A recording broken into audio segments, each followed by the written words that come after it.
The evening of December 6, 2024, Michelle found the newest member of our family, straight from Arizona Small Dog Rescue. When we got home that night, I could tell the trip helped. Michelle was lighter, calmer.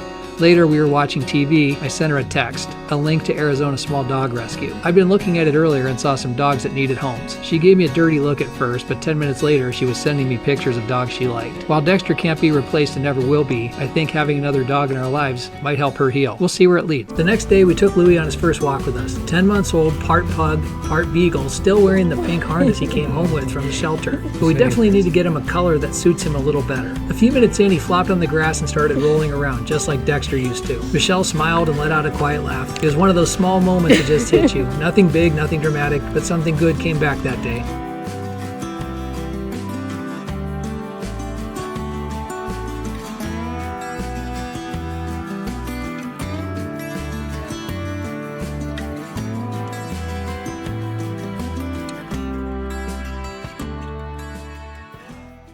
Earlier this week, I had a Zoom call with Sapper Consulting, the company I hired back in early November to generate leads and set appointments for Renew Alert. During the sales call, they said November would be used to get everything set up and that they'd get working on it right away. They also mentioned November was free. Well, yeah, I hope it was free because based on this call, it doesn't look like anything actually got done. That December 2nd meeting was labeled onboarding, and that's when it hit me. We weren't launching, we were just starting. Everything I thought that was already in motion wasn't. At nearly $4,000 a month, I'm not paying for people to plan or get organized. I'm paying for leads, for real traction. And here we are in December with no campaign running, no emails sent, no booked meetings, just $3,995 gone, and we're at square one. I felt misled, not just by the delay, but by the disconnect between what was sold and what actually happened. In a startup, time matters more than money, and this just cost me both.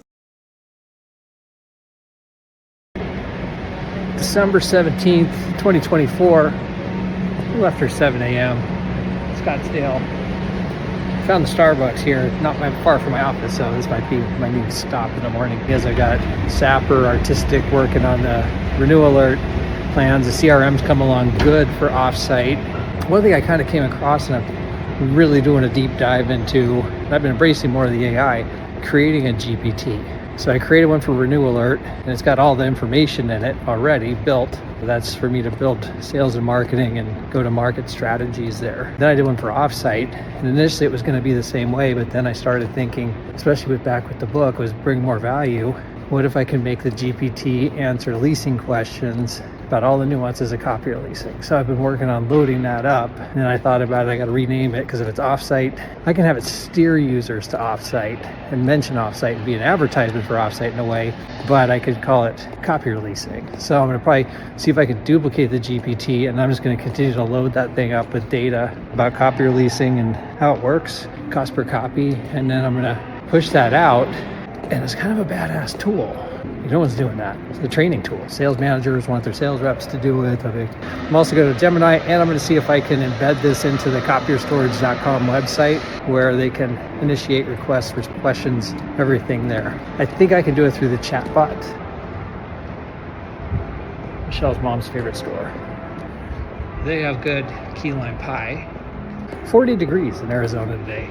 That is it's a nice walk. Beats going to the Circle K. There's the Shake Shack where I'll go get stuff sometimes. Never been there before until now. And there's my office building I work out of. So, onto the GPTs.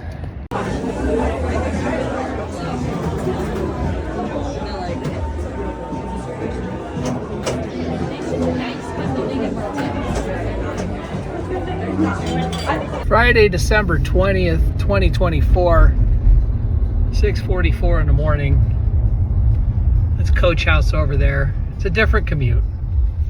So yesterday, I had a great idea. I've been working on this concept about GPTs or customized. You can actually build one, and it's extensive details you can build into them to make it industry specific. And so I've been working on that. Started as the offsite thing, and then I changed it over. Well, I still have the offsite one. I could probably, why don't I continue that one and add it in? Yeah, that'd be a smart move. That's a great move. So I'll make an offsite GPT. I've got one already made. I'll just put that onto the offsite website. So building them out, I've just been struggling trying to still get it. Like, what is the interest rate? The answer to that in the copier industry is for a cost per copy, there is no interest. Is there an implicit interest rate? Sure, behind the scenes, but when the lessee asks that question, there is no implicit interest rate, because in order for them to have one, they have to have a future value or a purchase option in order to solve for that dollar figure or amount, a percentage, and you can't do it, because by then you would have to imply or infer or guarantee a purchase option at the end of a fair market value, and that dollar figure can fluctuate depending on what the customer chooses to do. Thus, the answer is there is no interest rate. It's a usage agreement. And I use an analogy to the salespeople when I train them. I go, when you go in and rent a car at Hertz, if you rent one for a month, what's the interest rate? Like, well, it's nothing. I'm just renting the car. Thank you. That's what it is on a copier. On an FMV lease, same thing. It's a closed-end lease. You don't have an interest rate. Thanks for playing. When I type it in for the search on it, it would continuously come up with implicit rate and this and that, and ask the bank, and like, no, none of those are acceptable answers, and they have to be specifically what I said. So I wrote the answers out and then tried to populate them into the GPT to populate the answer, but it kept deferring out and searching the internet and coming up with the other stuff. I eventually did figure out how to get it done, but that took me an extensive amount of time. And it's actually, you can create documents internally and upload them, which then it defaults to pulling from those documents first. However, the issue I've run into now was, oh, but you can only do 10 documents. And actually it's less. With GPT, OpenAI, it's 3 apparently. It doesn't tell you that. It's like, oh yeah, well, yeah, you're able to upload more, but we only draw on the last 3. It's like, so the rest of them you're not using? And it's sort of vague. It doesn't seem to know. I upgraded to the $200 a month version thinking, okay, will it give me more bandwidth to do that?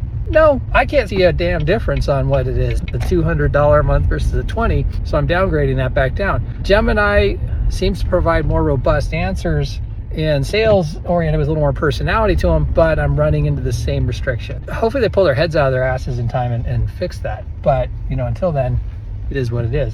It does have the core functionality now for at least all the copier salespeople to give all the critical answers, which I think could be the majority of the users. But I do want to get the adoption of it upstream into the dealer principals, which then I think could get it into potentially marketing, Renew Alert, Titanate, and offsite ops quote storage. I'm still trying to get my money out of offsite. I've got the CRM built. I'm going to do some trading on that next week for them to do it. I think introducing this tool is going to be great, because anytime, if it's going to resonate, so if we're going to blast this out to sales reps and sales managers, it's a great tool for copier reps who are a little bit newer, trying to learn the industry, and it's a resource. It actually calculates cost per copy. So its functionality there is just excellent. Promotes offsite storage. It promotes transfer, the return shipping quotes. It puts the name out there better than anything else. You created a tool that's luring them in, they're utilizing it, and oh, by the way, your advertisements are built into the answer. So it's really good. It's better than anything you could do on Google. It serves of a search engine and be a #1 on the page. We've blended our advertising message in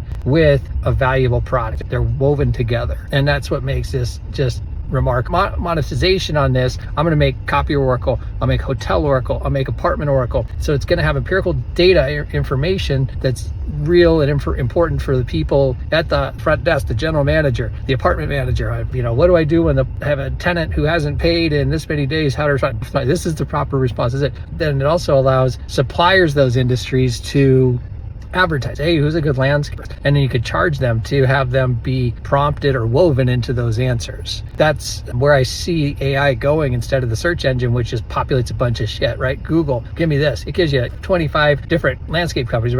I've done it. I've figured it out already. It's like, okay, Chat GPT. I was like, can you tell me some Italian restaurants, 5 Italian restaurants in Scottsdale? And you can put in what you like a little bit. It gives me a full written report with details and a nice tidy thing. It weaves the answer in. This is nice. They're 5 stars on Yelp, their hours are this is a great restaurant, this is what it does. It breaks it all down and gives you a written report on it. Google, put it in, you get a bunch of junk and you got to sort through it. So this is the way. Making these industry specific AI chats are huge on that stuff. I got to do Christmas shopping. I've done that.